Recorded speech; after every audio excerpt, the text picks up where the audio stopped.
Chinese submarine को counter करने के लिए क्या भारत को यूनाइटेड स्टेट और जापान जैसे देशों को अंडमान में बेस बनाने की इजाजत देनी चाहिए? 15 दिनों के बाद केपी ओली की सरकार गिरने वाली है। इंडियन बॉर्डर में डिप्लॉय हुए चाइनीज सोल्जर्स को भी चाइना की तरफ से मार्शल आर्ट्स की ट्रेनिंग देना क्यों शुरू किया गया है? तिब्बत में चाइना की तरफ से डिप्लॉय किए गए S-400 सिस्टम इंडियन एयरफोर्स के लिए ज्यादा खतरा क्यों नहीं बन पाएंगे? और क्या भारत के पास ऐसी कोई हथियार है जो कि चाइना की S-400 सिस्टम को काउंटर कर सकता है? नमस्कार दोस्तों, मेरा नाम है अंशुमन नायक और आप सभी का बहुत बहुत स्वागत है इंडियन डिफेंस न्यूज के डिफेंस टॉक सीरीज में। तो चलिए देर न करते हुए आज की वीडियो शुरू करते हैं। आज की पहली अपडेट अंडमान और निकोबार आइलैंड को लेके है। द वीक में आज इसको लेके एक रिपोर्ट आई थी जिसके मुताबिक गलवान वैली में भारत और चाइना के बीच हुई लड़ाई के बाद दोनों देशों के बीच तनाव काफी बढ़ गया है।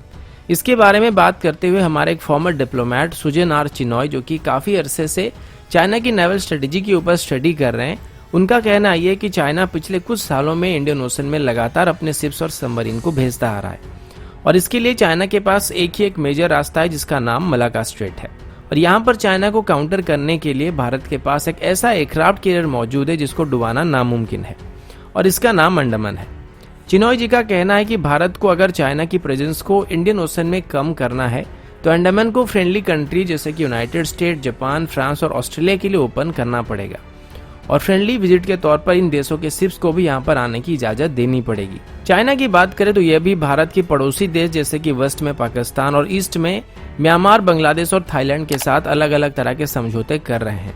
और ये चाइना से सबमरीन भी खरीद रहे हैं, जिस वजह से चाइना को अपने सबमरीन्स को इन रीजन में लाना काफी इजी हो रहा है।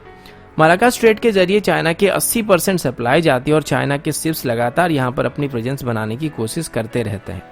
अच्छी बात यह है कि सरफेस शिप्स को आसानी से डिटेक्ट किया जा सकता है, जबकि सबमरीन को डिटेक्ट करना काफी मुश्किल है और इसके लिए भारत को लगातार पेट्रोल करना पड़ेगा, अपने मैरीटाइम एयरक्राफ्ट को लगातार डिप्लॉय करके रखना पड़ेगा और अंडर वाटर सेंसर्स को अलग अलग जगहों में प्लेस करना पड़ेगा। लेकिन ये काफी टफ टास्क है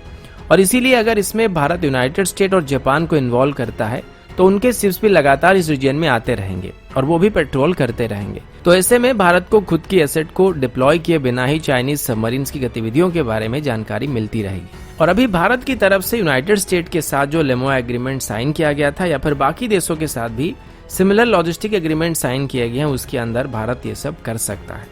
अगला अपडेट चाइना की तरफ से है। बीबीसी में एक रिपोर्ट के मुताबिक चाइना की तरफ से अभी तिब्बत में डिप्लॉय किए गए उनके जवानों को मार्शल आर्ट्स की ट्रेनिंग देने का फैसला किया गया है। इसलिए अभी तिब्बत में जहां जहां पर भी पीपल लिबरेशन आर्मी डिप्लॉयड है वहां पर 20 मार्शल आर्ट ट्रेनर को चाइना की तरफ से भेजा गया है।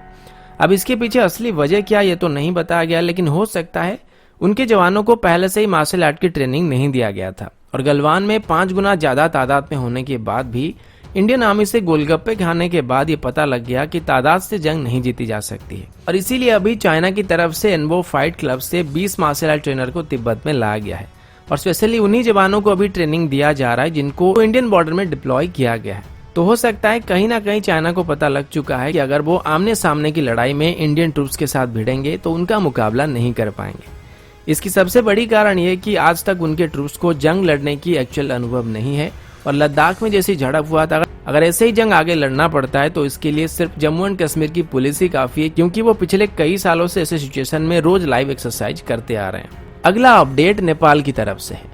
दोस्तों 1 या 2 दिन पहले मैंने आप सभी को बताया था कि नेपाल की जो कम्युनिस्ट पार्टी है उनमें भी अभी केपी ओली के खिलाफ आवाज उठाना शुरू कर दिया गया है और नेपाल की कम्युनिस्ट पार्टी की तरफ से केपी ओली को अपने पद से रिजाइन करने के लिए कहा जा रहा है।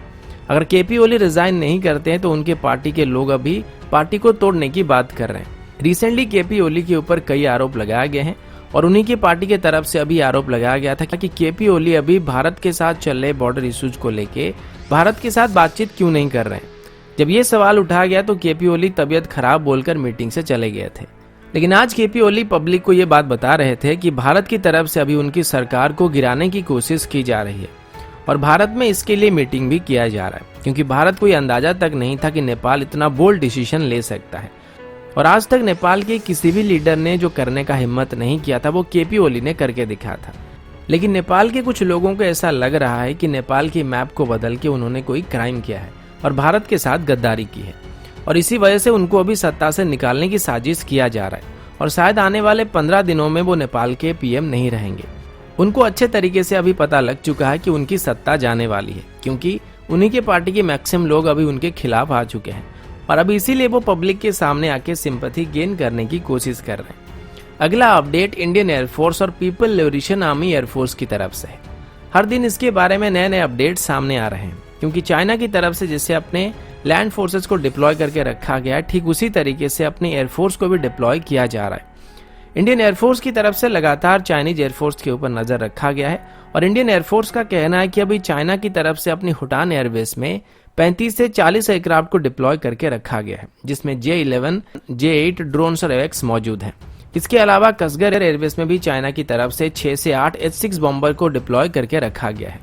बदले में इंडियन एयरफोर्स की तरफ से अभी हमारे फॉरवर्ड एयरबेस में MiG-29 Su-30 MK और जगुआर एयरक्राफ्ट को तैनात किया गया है। इंडियन एयरफोर्स का कहना है कि चाइना के पास अभी हमारे मुकाबले 4 गुना ज्यादा फाइटर और बॉम्बर मौजूद है, लेकिन दिक्कत यह है कि उनके फाइटर जेट तिब्बत से फुल लोड के साथ टेक ऑफ नहीं कर पाएंगे और ना ही वो एक बार में अपनी फुल पोटेंशियल को वहां पे इस्तेमाल कर पाएंगे। बदले में इंडियन एयरफोर्स के फाइटर अपने फुल पोटेंशियल का इस्तेमाल कर सकते हैं। इसके बारे में मैंने कल की वीडियो में डिटेल में बताया था, लेकिन अभी इंडियन एयरफोर्स के पास कुछ और चैलेंजेस सामने आ चुकी है, जैसे कि अगर चाइना भारत के साथ direct air to air engagement में पार्टिसिपेट नहीं करता और भारत के ऊपर लॉन्ग रेंज की मिसाइल अटैक करता है, तो ये इंडियन एयरफोर्स के लिए चिंता का विषय है, क्योंकि ऐसे में चाइना इंडियन एयरफोर्स के साथ एंगेज हुए बिना ही हमारे एयर बेसेस को नष्ट कर सकता है। एक और दिक्कत ये कि लद्दाख में अभी चाइना की तरफ से काफी मजबूत एयर डिफेंस सिस्टम को डिप्लॉय करके रखा गया है, जिसमें S-400 सिस्टम भी शामिल है। तो ये एक और दिक्कत सामने आ जाएगी, क्योंकि अगर बॉर्डर में चाइना ने S-400 सिस्टम को डिप्लॉय करके रखा हुआ है तो उसके 250 किलोमीटर के दायरे में अगर कोई भी इंडियन जेट टेक ऑफ करता है तो वो उसको मार के गिरा सकते हैं। और चाइना के पास फिलहाल 400 किलोमीटर रेंज तक मार करने वाली मिसाइल मौजूद नहीं है। लेकिन यहाँ पर भी हिमालय की वजह से हमारे पास जियोग्राफिकल एडवांटेजेस है और पहाड़ियों की वजह से S-400 का रडार इंडियन एयरफोर्स के फाइटर जेट को इतनी आसानी से डिटेक्ट नहीं करेगा अगर वो घाटियों के अंदर उड़ान भरते हैं। लेकिन फिर भी S-400 ग्राउंड से 5 मीटर ऊंची टारगेट को भी डिटेक्ट कर सकता है और उसको इंटरसेप्ट भी कर सकता है। और अगर हमने चाइना के अंदर जाके स्ट्राइक नहीं करना है और बस हमारे बॉर्डर के अंदर ही रहना है, तो हमारे लिए S-400 कोई बहुत बड़ी दिक्कत क्रिएट नहीं करेगी।